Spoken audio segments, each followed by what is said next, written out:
Pemirsa, 15 Desember 2014 nanti Transmedia akan menggelar hari ulang tahunnya yang ke-13. Bertajuk 13 Karya Gemilang, gelaran pesta ulang tahun ini pun akan dimeriahkan oleh sederet nama artis papan atas tanah air.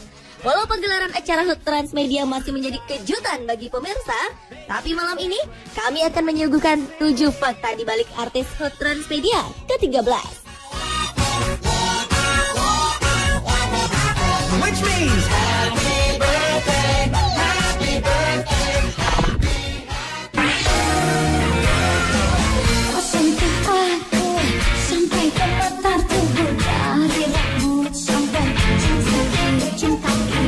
Aku terpaku merasakan sesuatu. Maju mundur cantik, mundur lagi cantik, cantik, cantik, cantik, cantik.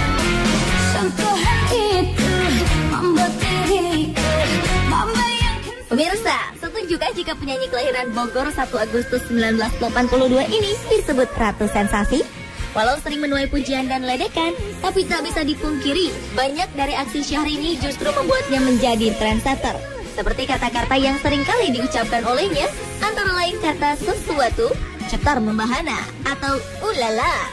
Belum lagi gaya fashionnya yang ia beri nama secara tak lazim, seperti bulu mata anti badai, jambul katulistiwa, kaftan Syahrini, hingga rambut terowongan Casablanca. Di samping itu, mantan pasangan duet Anang Hermansyah ini ternyata juga pernah membuat kehebohan, seperti pingsan di acara Bukan Empat Mata.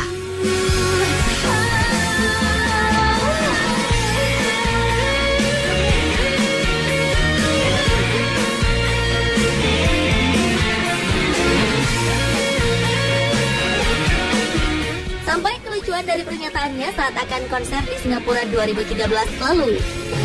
Ininya kepengennya apa tuh namanya, terpancar, memancarkan aura putar membahana. Lagu Satu Mandarin yang memang itu khusus di-request oleh Marina BSN. Nah, itu adalah salah satu lagu yang sangat famous di Mandarin sana. Nah, selain itu, artis yang pernah terpilih menyambut pesepak bola terkenal David Beckham saat berkunjung ke Jakarta ini juga suka membuat sensasi dengan mengunggah video pribadinya ke publik. Ciao from Sepeda Mountain. Ini gunung terindah di dunia. Aku sangat menikmati banyak bunga dan aku mau bawa buat Pernah kulihat lukisan cantik, 7 bidadari dari langit. Namun saat kulihat dirimu. Masih hangat diingatan kita bagaimana hebohnya pernikahan Raffi Ahmad dan Nagita Slavina pada 17 Oktober 2014. Bak Royal Wedding atau pernikahan putri dan pangeran kerajaan, pernikahan kedua artis tersebut disebut-sebut sebagai pernikahan termewah di 2014. Air di acara siraman saja, kabarnya diambil dari 7 sumber mata air di Tanah Suci, antara lain dari Masjid Nabawi dan Masjidil Haram. Lalu total dari biaya pernikahan Raffi dan Nagita Oktober lalu, konon mencapai 10 miliar rupiah. Sebagai public figure yang sedang naik daun, tidak heran jika artis asal Jawa Barat ini disebut-sebut sebagai pembawa acara dengan bayaran termahal saat ini. Untuk satu acara reguler yang biasa ia pandu, kabarnya Raffi mematok harga kisaran 50 juta rupiah. Anda bisa bayangkan berapa pendapatan Raffi Ahmad setiap bulan? Ya, wajar saja jika Raffi Ahmad mendapat bayaran mahal karena ia mampu menghibur dengan totalitas.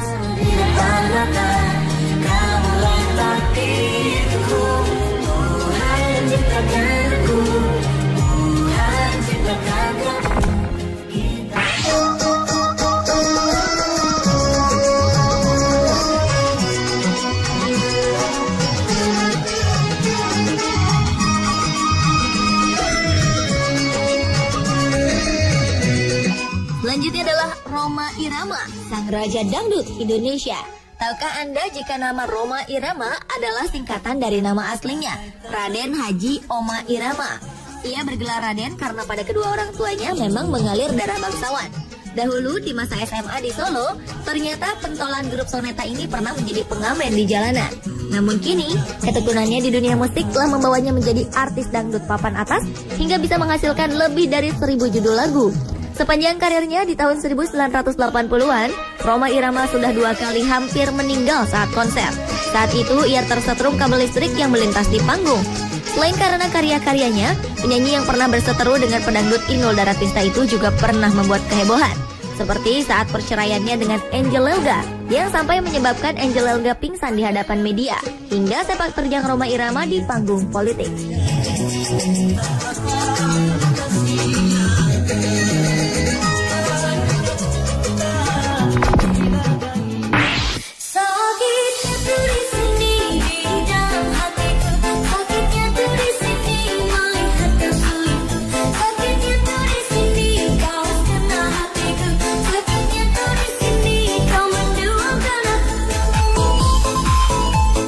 Tembang Sakitnya Tuh di Sini sedang membahana. Di mana-mana lagu itu sepertinya begitu dekat dengan telinga kita. Sang pelantun Cita Citata pun tak kalah ikut populer.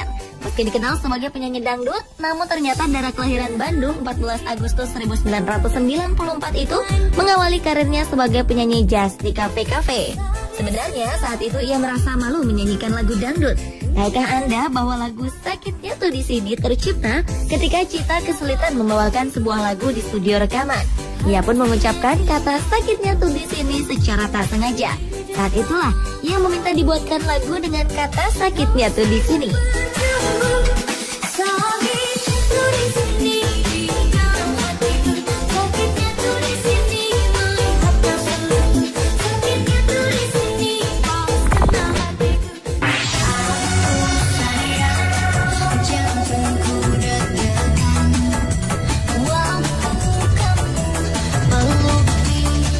Berikutnya adalah Surtiani alias Zaskia Gotik. Pedangdut yang terkenal dengan goyang itiknya itu pernah menjadi perbincangan publik ketika pertunangannya dengan pria bernama Vicky Prasetyo berantakan. Pernikahan yang direncanakan oleh pelantun tembang 1 jam ini pun batal. Tak cukup sampai di situ, masa lalu Zaskia pun kemudian terungkap. Mulai dari hanya tamatan sekolah dasar, pernah berjualan manisan cermai keliling kampung, hingga menjadi model majalah dewasa. Di samping seluruh pemberitaan miring tentang dirinya, namun wanita yang fobia terhadap ulat bulu itu sempat meraih rekor muri dengan membuat 7 video klip dalam 1 hari di 2014.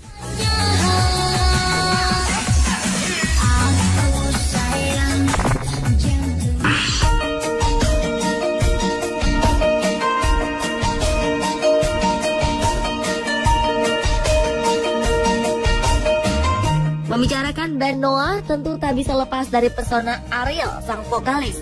Pria kelahiran 16 September 1981 ini memang banyak disukai penggemar Noah, terutama wanita.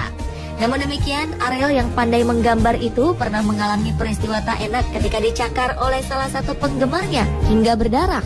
Pengagum penyair Khalil Gibran ini ternyata telah mahir menciptakan lagu sejak duduk di bangku sekolah. Bahkan ketika berada di dalam penjara beberapa waktu lalu, Ariel tetap membuahkan karya bertitel Dara.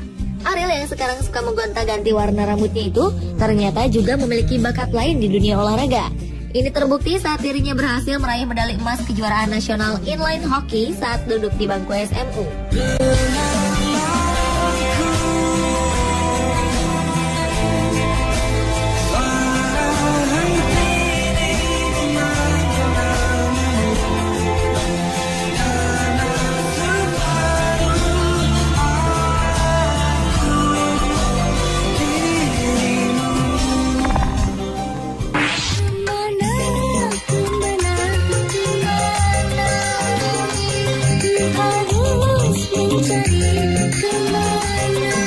Dan yang terakhir adalah Ayu Rosmalina alias Ayu Ting Ting.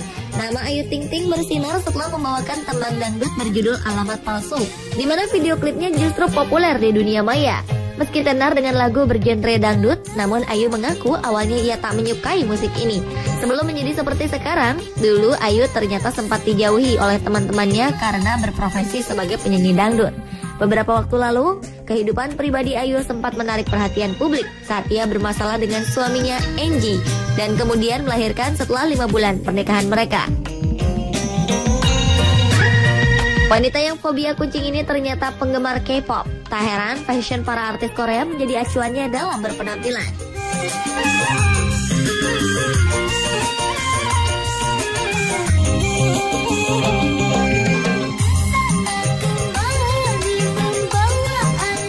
Pemirsa, seperti apakah penampilan istimewa artis-artis tadi? Saksikan saja di kemeriahan ulang tahun Transmedia yang ke-13, 15 Desember 2014 pukul 18.30 waktu Indonesia Barat, tentunya di Trans 7.